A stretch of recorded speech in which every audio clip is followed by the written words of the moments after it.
Então, estamos continuando aqui, pessoal, a análise da partida Cochinó e Petrosian, match para o Campeonato Mundial de Xadrez, classificatória, certo? Nós paramos no lance Bispo C2, e aí nós estamos continuando nossa análise a partir desse gambito da dama. As pretas jogam A6, expandindo pela ala da dama. Como nós já discutimos, os dois planos são distintos. Aqui nós temos uma partida que as brancas pretendem avançar pelo centro com E4, enquanto as pretas estão expandindo o flanco dama, agora preparando BC, a partir de A6, preparando B5. Torre de AD1, B5. A3. Aqui nós vemos que as pretas têm um espaço muito interessante para suas peças na ala da dama, e as brancas preparam todas as suas forças, centralizam a torre dama da coluna D, para assim avançar ao centro, certo? Essa é uma partida bem interessante por esse duplo aspecto, em que os planos são distintos, e no caso, no xadrez por sua dinamicidade, nós vamos observar que a aplicação, a realização de um plano, ele não somente é uma execução de jogadas, não há vamos dizer assim, não há uma norma absoluta em certas posições que oriente qual é o plano vencedor. Uma posição como essa, a posição é dinâmica, tudo está ainda por ser realizado e provado.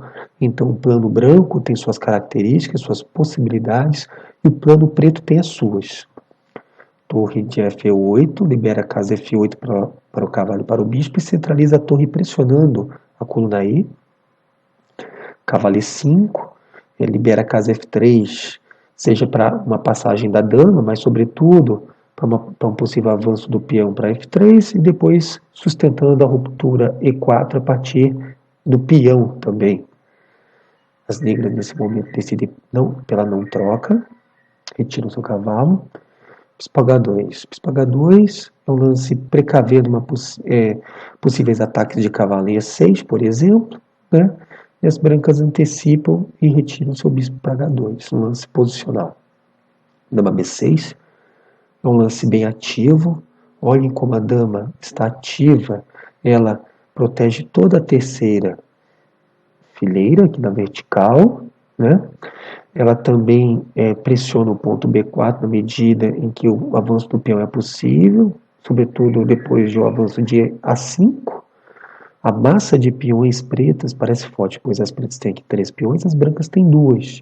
É possível, no futuro, que as pretas consigam passar um peão. Então, a passagem de peões para a promoção é um tema fundamental. E vocês vejam que na estratégia do xadrez, nós já começamos e antecipamos esses lances com muita antecedência. As pretas já preparam um possível avanço do peão já no lance 16. F3, pressionando o centro, sustentando E4 conforme combinamos. A5, segue o plano, expansão da ala da dama. Rei H1, o rei aqui estava numa posição perigosa, considerando a dama em B6, caso faça uma ruptura em E4. É mais prudente a retirada antecipada do rei. Então, um lance em que o Cochinó se precaver. B4. Com B4, nós podemos observar que as pretas já realizaram parte de seu plano. Qual é o seu plano? A expansão da dama, pressionando o jogo branco. Então vocês observem que as brancas ainda estão por fazer valer o seu plano, a sua planificação. Então agora elas vão ter que tomar medidas defensivas para poder conter esse avanço negro na ala da dama. Pois o cavalo está sendo atacado, ele não tem boas casas aqui. Se nós observarmos com cuidado, se o cavalo vem para A2, perdem peça com B3. Se o cavalo vem para B1, também parece perder peça com B3, bispo F5, G6, bispo G4, H5. Então elas vão ter que fazer um lance intermédio aqui.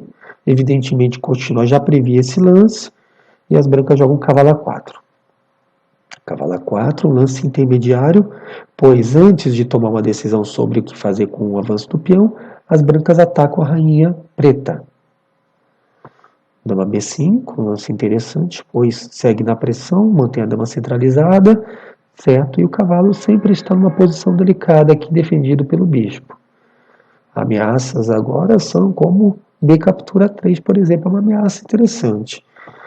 Torre A1 é um lance que é muito controverso. As brancas aqui poderiam, por exemplo, jogar B3. B3 ocorre que não pode jogar C3 porque cai rainha, certo? Cria problemas aqui. Embora as pretas possam tomar o peão, as brancas têm um jogo interessante com B captura C, certo? E então essa seria a melhor alternativa nessa posição, mas as brancas optam pelo controverso torre A1. Cavalo de 6 D7.